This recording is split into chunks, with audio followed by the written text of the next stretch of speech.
आज राज्य मंत्रिमंडळ बैठकीत होणार शेतकरी कर्जमाफीचा निर्णय। 56 लाख शेतकऱ्यांना मिळणार 36,000 कोटींची कर्जमाफी। शेतकऱ्यांचं 2 लाखांचं कर्ज होणार माफ।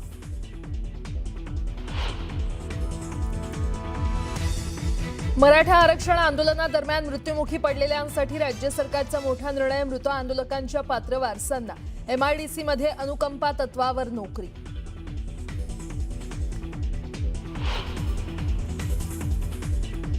विधान परिषदेतल्या बंडखोरीमुळे महायुतीला डोकेदुखी। बंडखोरी शांत करण्यासाठी वरिष्ठ नेत्यांकडून प्रयत्न।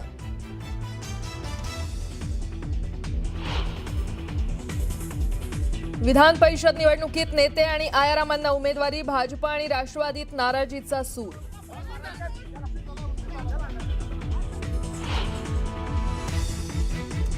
कांदा उत्पादक शेतकऱ्यांसाठी आज महाविकास आघाडीचं आंदोलन। पुणे नाशिक हायवेवर रास्ता रोको।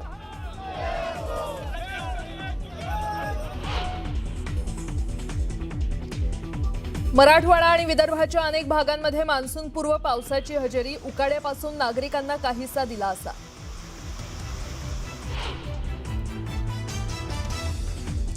आणि न्यूज 18 मराठीच्या बातमीचा इम्पॅक्ट। त्र्यंबकेश्वरमधील पाणी टंचाईची थेट मुख्यमंत्री कार्यालयाकडून दखल। पाणी टंचाईवर तोडगा काढण्यासाठी उपाययोजना करण्याचे आदेश।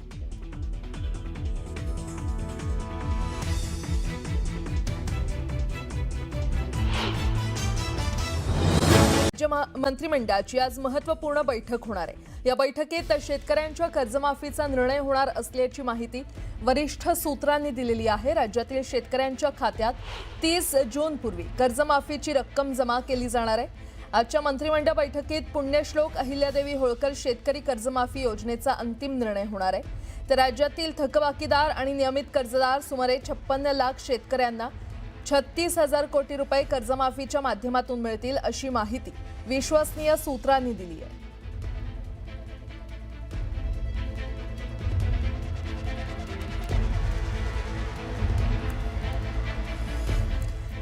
पुढची बातमी पाहूयात। मराठा आरक्षण आंदोलनामध्ये मृत्यू झालेल्या आंदोलकांच्या वारसांसाठी राज्य सरकारने मोठा निर्णय घेतलेला आहे। ST महामंडळाच्या धर्तीवर आता पात्र वारसांना MIDC मध्ये अनुकंपा तत्वावर नोकरी देण्यात येणार आहे। यासाठी सामान्य प्रशासन विभागाने सर्व जिल्हाधिकाऱ्यांना मृत आंदोलकांच्या वारसांची पडताळणी करून प्रमाणपत्र देण्याचे निर्देश जारी केलेले आहेत। या निर्णयामुळे आंदोलनातील मृतांच्या कुटुंबियांना मोठा दिलासा मिळणार असल्याचं मानलं जातं।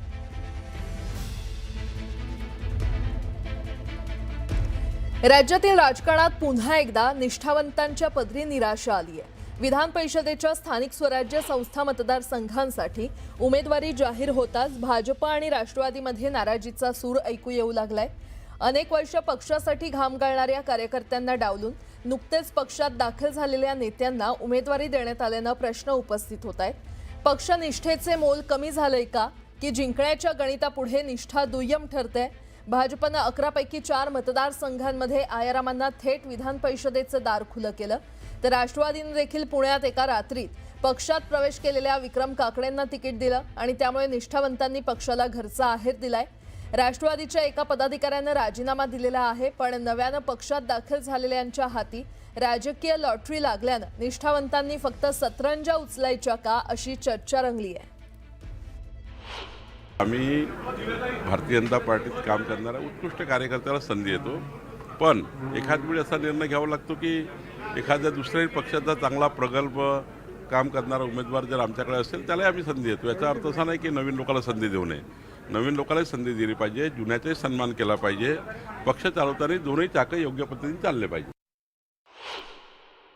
असं आहे की घराणेशाही वगैरे म्हणण्यापेक्षा काही नेते असे आहेत की त्यांना फक्त आणि फक्त स्वतः करता पक्ष लागतो, पण स्वतःच्या पलीकडे पक्ष वाढवण्याकरता काही नेते किती काम करतात याचा जर संशोधन केलं तर हे उत्तम उदाहरण ठरू शकतं।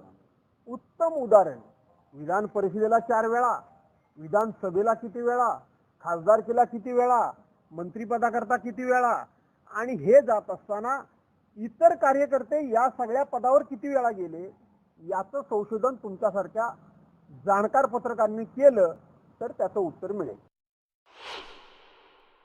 ते तर अर्धे काँग्रेसमध्ये आहेत। आता मी सगळ्या काँग्रेसवाल्यांना सांगतो, चला पूर्णच भाजपमध्ये जाऊ आणि भाजपमधून पूर्ण घेऊन आपण वापस येऊ, म्हणजे हे भाजपमुक्त महाराष्ट्र देश होऊन जाईल, अशी परिस्थिती आता निर्माण झालेली आहे. जे काही जाते आहेत आता अर्ध्यापेक्षा जास्त मुख्यमंत्री तर हे काँग्रेसमधूनच गेलेले आहेत.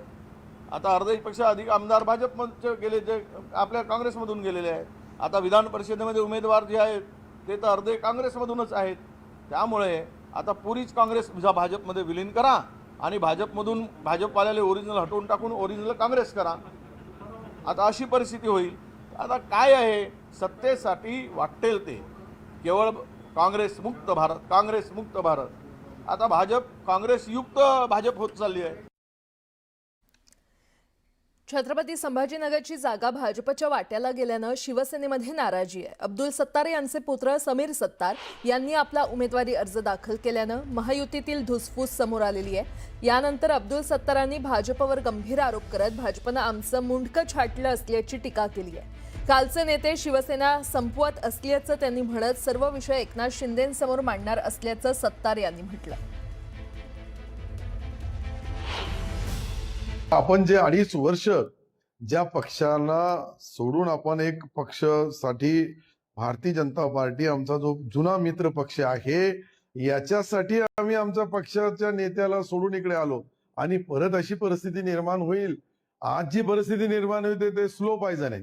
हळूहळू शिवसेनेला मारायचा स्लो पॉयझनची जी परिस्थिती निर्माण झाली याला भविष्यामध्ये याच्यावर उपचार करणं गरजेचं आहे. आज या 18 महिन्यामध्ये जे जे घडू लागलं, या 18 महिन्याच्या घडलेल्या राजकारणामध्ये सन्माननीय मुख्यमंत्रीच्या बद्दल आमची कोणतीही तक्रार नाहीये. परंतु खाली सावे साहेब असतील, बाकीचे लोक असतील, हे ज्या पद्धतीने आमच्या पक्ष संपवण्याचा कट रचू लागले, यांच्यासाठी आम्ही आमच्या नेत्याला ही सर्व जागृत करून देणं, सर्व माहिती देणं हे जरुरी आहे. मला वाटतं का पुढच्या भविष्यामध्ये आम्हाला शिवसेना जसं काँग्रेसचे आज हाल झाले या संभाजीनगर औरंगाबाद जिल्ह्यामध्ये, तसे आमचे हाल करण्याचा काही कट रचू लागले का हे मला तर दिसतोय. शिवसेनेचे आमदार आहेत, त्यांचा मुलगाही शिवसेनेतून जिल्हा परिषदचा सदस्य आहे आणि आज त्यांनी जर फॉर्म भरला म्हणजे ते आपले नेते जे आहेत म्हणजे त्यांच्या पक्षाचे नेते आदरणीय एकनाथ शिंदे साहेबांचा अपमान करतात. एकनाथ शिंदे साहेबांचं त्यांनी ऐकायला पाहिजे. त्यांचे नेते आहेत, त्यांचं काही घराणं असेल तर त्यांनी त्यांच्याजवळ जाऊन सांगितलं पाहिजे.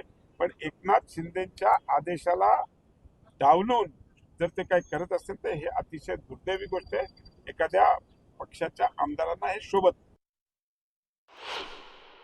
मला त्याला मोठं नाही करायचं, मी तुम्हाला स्पष्ट सांगतो. बोल मला त्याच्यावर बोलायचं. मला त्याला मोठं नाही करायचं, मी तुम्हाला स्पष्ट सांगतो. बोल मला त्याच्यावर बोलायचं.